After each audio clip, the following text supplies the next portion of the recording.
त्याच्या हाईटच्या उंचीच्या याच्यावर शिकार करतात. 2 ते 3 फुटाची उंचीची शिकार करतात. लहान मुलांना सांभाळायचं. बरं सर, पाणी भरणार जे आता जात आहे शेतकरी समजा समजा रात्रीच्या तुम्ही वेळेस, गाणं लावलं समजा तर कदाचित, त्याला बचाव करण्यासाठी काय काय उपाययोजना हा करावं तर लागेल? त्याच्या उपाययोजना हेच आहे आपल्याला का बाबा आपण वाफाला हे करतो तर चालता फिरता थोडंसं खकारणं किंवा दांगडू करणं, हा हुकल, म्हणजे जेणेकरून त्या माणसाला हे होऊन जाईल, त्या बिबट्याला आभास होईल का कोणीतरी मनुष्य येतोय, तो आपली जागा चेंज करून टाकतो. तो काहीतरी कोणी माणसाचा भास होतोय बा. किंवा मोबाईलवरती गाणे लावणे, मोबाईलवरती गाणे लावलं त्याला असं वाटतं की कोणी एकपेक्षा 2 तरी माणसं जास्त आहे. भजन वगैरे कीर्तन लावतात, जसं की 4-5 माणसाचा आवाज येतो ना त्या भजन गाण्यामध्ये, तर असं वाटतं की ते 4-5 माणसं येतो, तो आपली जागा दिशा चेंज करून घेतो. तो तर शक्यतो आपल्या जनावर याच्यावर अटॅक माणसावर करतच नाही तो, कारण तिची शिकार मी तुम्हाला पहिलेच बोललो की ते 2 ते 3 फुटाच्या अंतरावरती तिची शिकार राहते.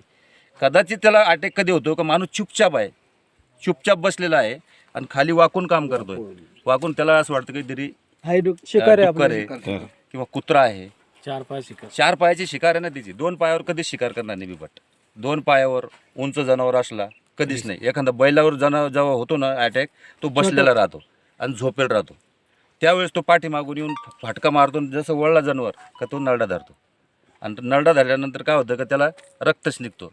तर हे रुमाल जे उपरणं मी म्हणलं, जसं का रात्रीच्या वेळेस तुमचं उपरणं द्या इकडं, तसं हा उपरणं आपण गळ्यात असं करून बांधतो, फक्त असं टाका तुम्ही.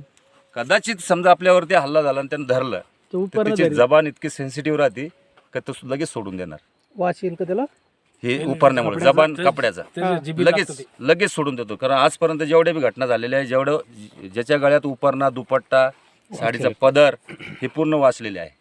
ज्याच्या गळ्यात नाही आहे ते समजा हे झालेले आहे, घटना झालेली आहे, अशा दुर्घटना झालेल्या आहे. त्याच्यामुळे हा गळ्यात उपरणं वगैरे रात्रीच्या वेळेस जेवणाचा डबा वगैरे शेतात नेला चालतो का? काही वासना वगैरे जेवणाचा डबा नाही. मग आपल्याला शेतातच जायचं समजा, प्राणी मांसाहारी प्राणी ना, मासा आणि प्राणी आहे, त्याच्यात काही संबंध नाही आहे.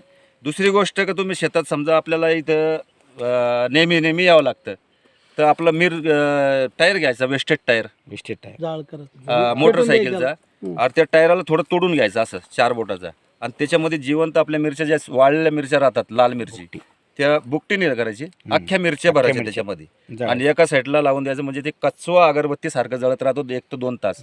त्याचा ठसका 1 ते 2 किलोमीटरमध्ये पसरतो, आणि त्या पसरल्यामुळे तुमचे रानडुक्कर, हरणी येणं बंद होतात. कारण रानडुक्कर 5 किलोमीटरपासून शोषण क्रिया राहते रानडुकराची.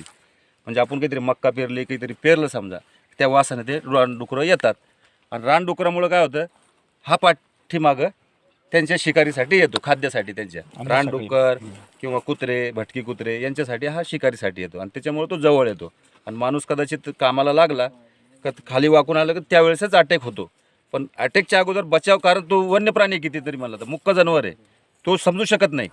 पण आपण समजू शकतो का आपला स्वतःचा बचाव. म्हणजे चालता बोलता समजा, चालता आपण 2 बी असले तर गप्पा मारणे, जोराने बोलणे, किंवा मोबाईलवरती शिंगल असले तर मोबाईलवरती बोलणे, हाच आपल्यासाठी बचाव आहे. आणि तसं आरडाओरडा करून त्याच्या पाठलाग करू नये. दिसलं ताबडतोब त्याच वेळेस कळवायचं की बाबा अशी घटना झालेली आहे, आपल्या इकडे कधी वन्य प्राण्याची काही शिकार झाली, त्याच वेळेस आम्हाला तात्काळ सांगा. त्यावेळेस आपण ट्रॅप कॅमेरे वगैरे काहीतरी असे लावू शकतो. कारण पिंजरा लावले शक्य राहत नाही, कारण पिंजरा लावल्यानंतर नागपूरला त्याचं प्रस्ताव पाठवावं लागतं, आणि नागपूरला पाठवल्यानंतर तिथून जेव्हा परमिशन येईल, त्या ठिकाणी काय घटना झाल्या याच्यावर विचार केला जातो शासनाचा, आणि त्यावेळेसच ते आपल्याला परमिशन देतात. परमिशन दिलं तरी ते जोपर्यंत पिंजरा त्या ठिकाणी ठेवलेला आहे, शेतकरीला वावरता येत नाही, काम करता येत नाही. 1 किलोमीटरच्या अंतरापर्यंत तिथं मनुष्याला जाता येत नाही. आणि पिंजरा लावला आणि कदाचित त्या ठिकाणी काही घटना झाली, कारण पिंजरा लावताना आम्ही पूर्ण गावात दौंडी वगैरे याच्यामुळे सांगतो का त्या ठिकाणी क्षेत्रामध्ये पिंजरा लावलेला आहे, जाऊ नये. जेणेकरून काही घटना झाली तर शासन जिम्मेदार राहत नाही. त्याच्यासाठी पिंजऱ्याचा आपण हेच नाही विषय करायचा, फक्त आपला बचाव, चालतं पुरतं बोलणं करणे, हेच आपलं. त्याच्यामध्ये अधिक काळ एका जागेवर नाही राहू शकत तो, त्याच्यामुळे चिंता करण्याचं की कारण आपलं एवढं क्षेत्र असं ऊसाचं याचं नाही, कारण तो टाकळी भाग, हातनूर भाग ह्या भागाला जास्त